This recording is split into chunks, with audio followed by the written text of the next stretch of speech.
ذکریا علیہ السلام پس قوم راغه ویلی وجنو دی. نو ذکریا علیہ السلام منډه کړه. چې منډه کړه نو یو ونې له ورغه او د ونې نه پناه وغوښته. نو دا ونې دا تنه چې دا ورته سیری شوه او دې دننه نه ایستو بیا یو ځای شو. نو دا قوم چې ورپسې نو دوی په ونې اره کېښو. چې اره یې پې کېښوه نو ذکریا علیہ السلام ته په ونه کې دننه خدای پاک ووی چې زما په موجودګۍ کې تا څنګه د ونې نه پناه ورکوونکی خو زه یم. نو زما موجودګۍ کې تا د ونې نه پناه وغوښته، که دې غږ وکړو نو د پیغمبرۍ د لیست نه به دې نامه وباسم. نو اره یې پې کېښوه او د ونې تنه یې چې اورې بله ذکریا علیہ السلام یې په منځ کې په دوه ځایه کفن. په دغه ورځ باندې بني اسرائیلو او یا پیغمبران قتل کړي. عزیزانو کله کله دسی وشو یوسف علیہ السلام زلیخی په جیل کې اچولې، چې په جیل کې اچولې او جیل کې یوسف علیہ السلام سره دا علم و چې د خوبونو تعبیر به ول ډېر ښه ورتلو. نو د یو سړي خوب ولیدو چې زما په سر باندې روټۍ زه اچومه او مارغانې تختۍ. بل سړي خوب ولیدو چې زه د شرابو ګلاسونه تیاروم او بادشاه ته پیش کوم. نو یوسف علیہ السلام نه دا تعبیر پختنه. یوسف علیہ السلام هغه د سر روټۍ اچولو والا ته وی چې ته به سبا پانسی کې. سبا له دا هغه اډر وشو، هغه پانسی شو. شرابو ګلاسونو پیش کولو والا ته وی چې ستا د خوب تعبیر دا دی چې ته به سبا رها شي، آزاد بشي او د بادشاه سره به هم په دې ډیوټۍ کې ولګي. خو یو مهرباني وکړه چې څه وخت کې بادشاه سره په ډیوټۍ کې ولګي نو لږ زما شپارس ورته وکړه چې داسې په جیل کې یو یوسف نامه ده، که هغه د جیل نه بری کړو نو ښه، لږ زما شپارس ورته. الله پاک ویلی یوسف علیہ السلام ته چې ښه زلیخی په 2 کوټو کې گیر کړی وي،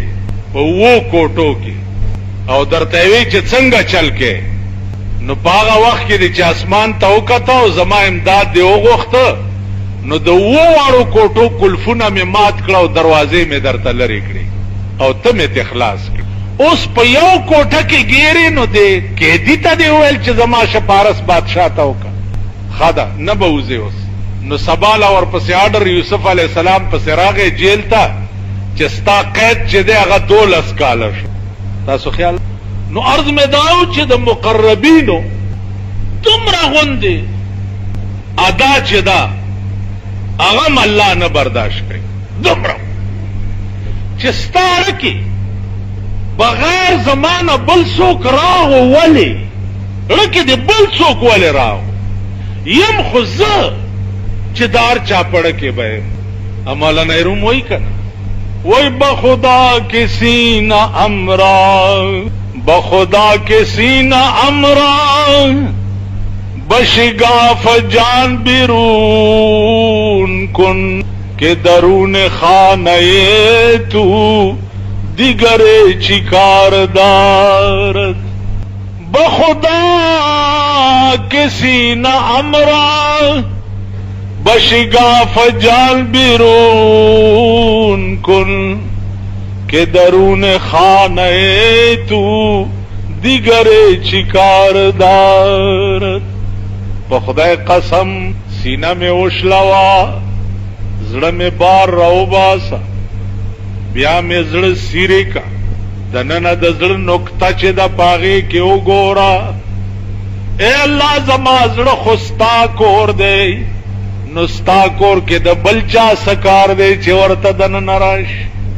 وګوره یو عقلی مثال ویم چې تاسو په ښه پوه شئ. تاسو ټولو ښځې خو کړي دي، چا چې ښځه کړي لاس اوچت کوي. لاس اوچت کوي، تاسو نه کړي؟ او سور رومال والا تا واده نه دی کړی؟ دی پکې داسې وکړه چې یوه هم کړې ده، یوه دوه نه خو ښځې هم کړي دي که نه؟ یو پکې داسې کوي. خدای دې خوار نه کړ، دا یوه په دې ملک کې ساتلم د خدای قهر. شکر وباسئ چې یوه هم ده، یوه هم امبر سره یې میخه ساتل دي. یو سړي ته مې وی هلکه ښځه دې یو ده که دوه دي؟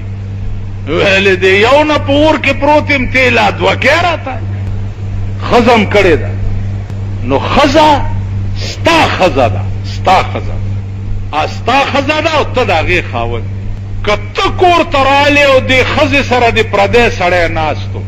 نو برداشت به کی ټول وای برداشت به کی او کدا خزه دی کور تراره او تا سره پردی خزه ناستا وا نو ستا خزه به برداشت کی پټکی بدر نو تختی کړ تاسو خیال راغی ستا خزه ستا کور ته پکې پردی سړی نشه برداشت کوله نو ستا زړه دا خدای جوړ کړی دی د پاره دی چې دا به زما کوري په دې کې به زیم بل څوک به پکې نه نو چې تا په دې زړه کې بل څوک نه ایست نو خدای به برداشت کی نو مولانا روم وی بخدا کے سینہ امرا بخدا کے سینہ امرا بشگاف جان بیرون کن کہ درون خانہ تو دیگر چکار دارت ستا په کور کې اے الله د بل چا سکار دے چې دنه نراش یو عاشق ته چاوي چې دا ستا د یار تصویر دی وای هغه ورته زما د یار تصویر فوټو دی وی چاو هغه ورته وی چې زه د یار فوټو نه علم زه د یار فوټو نه علم ویلی ولی ویل دل کے آئینے میں ہے تصویر یار دل کے آئینے میں ہے تصویر یار جب ذرا گردن جھکائی دیکھ لی فوٹوان سکو دل کے آئینے میں ہے تصویر یار پا خدا قسم زد زڑ پا شیشہ کے دیار تصویر گرزو کلم چڑوشی جب ذرا گردن جھکائی دیکھ لی چلک سرکٹ کی مسوی گورم پڑے تاسو خیال دا پا خدای قسم پا خدای قسم چې دغه خدای چې ستا زړه د کور پکار دی دغه خدای چې تا ته د دنه سیوا په بل چا مینتوب نه دی پکار په خدای قسم چې دغه خدای په دې دنیا کې دې بندگانو ته خپل ځان ښودلی دی منئ دا په دې دنیا کې دغه خدای دې بندگانو ته ځان ښودلی دی د امام ابو حنیفه بیان با اختر نه پس بیا شروع د امام ابو حنیفه رحمت الله علیه یو کم سلزله خدای په خوب کې لیدل یو کم سلزله مولانا نصیر الدین غرغشتوی په جون خدای ته پیش شوی دی او ورته وی چې او نصیر الدین دا په توحید کې رسالت تالی کړي دا وی چې یا الله مالی کړي وی زه تا چې زما په توحید کې رساله لیکلې ده ما درته ارڅ ما په دې دنیا کې دا اوس زمونږ د لیدو خبرې دي او زمونږ د اورېدو خبرې نو زما عرض داو چې عاشق ورته وی چې دل کے آئینے میں ہے تصویر یار جب ذرا گردن جھکائی دیکھ لی جب تصور دل میں ہو تصویر کی حاجت نہیں زلف کے پابند کو زنجیر کی حاجت نہیں رکھ دی تصور ہوئی تو تصویر سے حاجت ہے اور زلف کے پابند کو زنجیر کی حاجت نہیں اس کو معاملہ برعکس تھا دا بت پرسته او دا فوٹوگرافرای زمانہ دا ټول ملک بت پرستی ټول ملک غرق کم ملک ته چې زمونږ پرایم منسٹر روانه دا غزه د ډسټریکټ کونسل چیرمنان په اخبار کې لو اشتهار ورکړي نو خپل فوټو ور سره ورکړي چې زه د باګړو دوس دایمه او دار روانه د زبې استقبال خوشحالیږي چې زما خزي سره فوټو عزیزانو واوره او په کولاو غوګونو واو مرګ مونږ ټولو د پاره مقدر دی مونږ بمړ کی کم خدای چې د شپې په 12 بجې په ایران کې ټول ایران تبا کولیش په یو منټ کې په یو منټ کې یو نیم لک خلق د ملبو لاندې را یو نیم لک او په یو منټ کې 2 لک خلق زخمیان په هسپتالونو کې ترننه پورې د ملبې لاندې لاشونه روزي لګیا دي هغه ایران چې دنیا ته پیټ دنیا ته به چیلنج کولو امریکا هونده به چیلنج کولو چې ما سره ډغره وای نن هغه ایران باندې داسې حالت راغو چې امریکای ورته پیشکش کو چې امداد درکم هغه عراق چې ایران ور سره ډغرې والے هغه عراق ورته پیشکش کو چې امداد درکم دی ویل نور څه مرا کوي خالی بلډوزر راولېږئ د مړو د لاسه تباه شو چې دا مړي کندې وکنو دا مړي وروغورځو تر ننه پورې د ایران مړي لا ښخ په امبارونو په سرکونو پرت نو کم خدای چې په 1 منټ کې د ایران دا حال کولی شي دا غ ایران سرحد تا سره لګېدلی دی په کوټه باندې نو هغه خدای هغه رګونه دلته م راښکې شي او ستا پېښور او لاهور او کراچۍ او کویټ هم زیر و زبر کولی شي که نه شي نن ستا د پاکستان عیاشي انتها ته ورسېده ټول ملک د خدای نه باغي دی ټول ملک باغیتوب څه ته وایي باغیتوب دې ته نه وایي چې سړی ټوپونه وایي باغیتوب دې ته وایي چې ښځې بربنډې ګرځي ټوله ورځ لوڼې بربنډې ګرځي فحش فلمونه شپه ورځ ګوري شراب سکي زنا کوي په غلا صرفه نه کوي په رشوت صرفه نه کوي انسانی درد یې پړه کې نه چې اسپتال ته ورشي د سپي عمره نظر درته نه کوي دا د خدای نه ټول د بغاوت اسباب دي نو ټول ملک د خدای نه باغی دی که دفتر ولا ورشه ټول دفتر خدای نه باغی دی تا ته په دې نظر نه ګوري چې دا محتاج راغلی دی د احتیاج لري کول پکار دی په دې نظر تا ته نه ګوري بابو صاحب لکه ورشي بابو صاحب سلام علیکم لاندې داسې ګوري ته چل دی صاحب میټینګ کې دال تبار کئی دو سے کنا دا بابوان افسر لچلا بو خدای دې داغي بلا نه ساته اسپتال لکورلې سرسترګاو دولت نو مریض بدی د سپی پشان پروت د سپی پشان کوم وینو کې چې اکسیډنٹ شوی هغه ویني په 3 ورځې پسم ګوره په پرتی وي نو زما عزیزانو وزیرانو لکورلې وزیرانو لا آموزگار ندی صاحب په میټینګ کې دې ځکه دا یا تابات بنگلې شروع کړی دي تابات بنگلې شروع کړی دي جی دا چاویلی دا چاویلی ما ته پته ده پسترګو درته وخم چاویلی ستوي نو زما عزیزانو عرض داو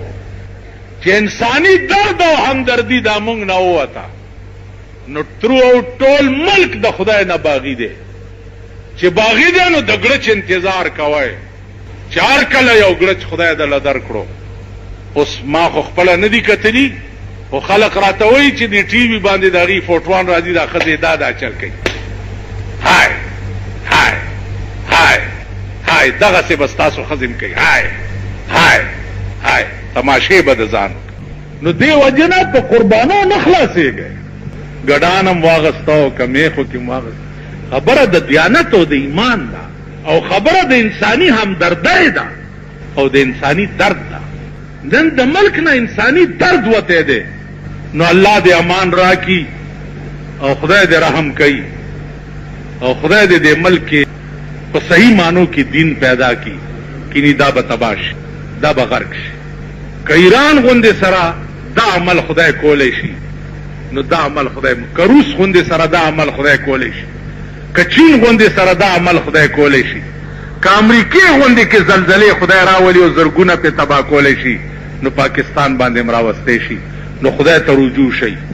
خدای سره رابطه او تعلق پیدا کوي په صحیح معنو کې دین خپل پیشه وګرځوئ انسانی درد پړه کې پیدا کوي انسانی درد نو عزیزانو عرض داو چې قربانۍ خبرې خو څه کافي پاتې شوې قربانی به کوئ د خاریو خلک د اختر نه مانځه نه رست میخه غویي اوښ وغیره کې اوه قسم شریکېدی شي شپږم کېدی شي څلورم کېدی شي دوم کېدی شي جو طاق پکې خبرې نشته اوه نه کم او یو دوه درې څلور پنځه شپږ اوه دا ټول پکې کېدی شي ګډوري کې دویم سړی شریکېدی نه شي یو به چیلی وغیره دې کې یو کس د اختر مانځه نه وروسته به قرباني کوي که د اختر مانځه نه مخکې چا وکړه نو قرباني نه کي. دویمه دا چې د قربانۍ سرمنې چې دي دې دپاره شرط دا دی چې مسکین ته به یې ورکړي. که دا سرمن دې قصاب لا د ګډوري د لالولو په عوض کې ورکړه نو دا قرباني به دې نه کي. سرمن به په عوض کې نه ورکړي، غریب له به ورکړي. عام طور امامان چې دي دا غریبان خو دې کال کې د سرمنو تناستی یا سرسایو تناستی نور د امامانو سره. زمونږ دا جماعت چې دی نو د امام زمونږ د امام 15,000 روپۍ تنخواه ده د دې جماعت امام. خدا که 15 نیم څوک ورکوي. تپوس شو بله ورځ مې دلته چڼي نه تپوس وکړم هلکه وظیفې څه پوزیشن دی؟ ما ته وایي بعضې کورونو ته ورشمه پروټی ناستي او ما ته وایي چې معاف که نشته ناستي خوري یې. تاسو خیال راغی نو عام امامان چې دي هغه ایس یو خدا سربه امامان دي که نه چا چې اوقاف وزیرانو سره لین دیني کاغی له چا سرمن ورکړه نو قرباني نه کیږي. زما په دې خبرو پوهېږئ؟ غټ سرب مولاله که چا سرمن ورکړه نو کور یې دا پلاره مران دی. او خوار معامله غریب معامله چې د هغه هېڅ ذریعه آمدن نه کال 12 میاشتې نو هغه له دې که ور نه کړه نو بیا دې قرباني نه کیږي. ورکی به هم هغه له په دې ورځو کې د سیاسي خلکو هم د قربانۍ سرمنو له دامونه غوړولي. خیال هم راغی دلته یو سیاسي ډله د جماعت اسلامي ورته وایي نو هغې هم وایي د قربانۍ سرمنې مونږ له راکوئ. که تاسو له څه نه درکړي د خدای بندګان تاسو له ولې درکړي؟ دا د دنیا خواران غریبان مسکینان یتیمان کونډې رنډې دا د هغې حق دی که د سیاسي ډلو حق دی؟ نو دې وجې نه قربانۍ سرمن به خوار غریب که امام خواري هغه له به یې. بل په دې مې پوه کوي چې چا میاشت د څه په شپه لیدلې ده؟ هسې وایم پښتنو له خو زما غوږونه وخوړ چې اختر کله دی. د اسمان ته مو کتلي هم دي چې دا میاشت اوس حکومت اعلان کړی چې په 4 تاریخ اختر په سعودي کې غالبا په 2 تاریخ اختر. نو زمونږ او د سعودي 2 ورځې فرق چا نه ده لیدلی؟ دې طور په شپه وایه باړې والا کتلي هم نه دي ورته په ایمان یې وایي یاد به مو خدای مختر او روزي ټولې خرابې کړي. د خدای بندگانو دومره خو وګورئ که نه چې څه به کېږي. بس ملا دی ملا خو هغه درته یې کېنولي دي روټي خلاص رویت هلال والا روټي خلاص یې کېنولي اعلان چې د هغې په دې سپېږمو کې میاشت ورننوته اعلان یې وکړو چې دا د نظر آګي خو د ړومبۍ میاشت خو د کلو کې صفا ښکاري هر څوک یې کتی هم نشي.